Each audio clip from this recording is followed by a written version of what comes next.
Leaves పచ్చడి అండి. Brahmi leaves నేను మార్కెట్ వెళ్ళినప్పుడు తీసుకున్నాను.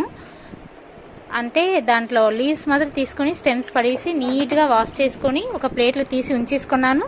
తర్వాత ఒక స్పూన్ జీలకర్ర, ఒక స్పూన్ మినపప్పు, ఒక స్పూన్ శనగపప్పు, వెల్లుల్లిపాయ ఒక 20 రెబ్బలు, పచ్చిమిర్చి 5-6, ఎండుమిర్చి 5-6, చింతపండు, కొబ్బరికాయ ముక్కలు, తర్వాత చిన్న ఉల్లిపాయ ఉంది కదా, అది ఒక 15 పీసెస్ తీసేసుకున్నాను.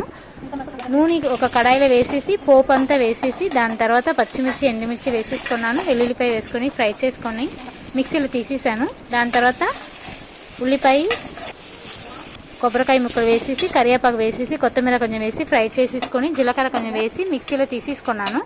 దాంట్లోనే కొంచెం చింతపండు వేసేసి తీసేసుకున్నాను. దాని తర్వాత ఆ కడాయిలోనే నూనె వేసేసి ఆ ఆకంతా వేసేసి బాగా ఫ్రై అయ్యాక మిక్సీలో తీసేసి మిక్సీ చేసేసాను. తర్వాత తాలింపు పెట్టేసాను. ఇడ్లీకి, చపాతీకి, వేడివేడి అన్నానికి చాలా బాగుంటుంది.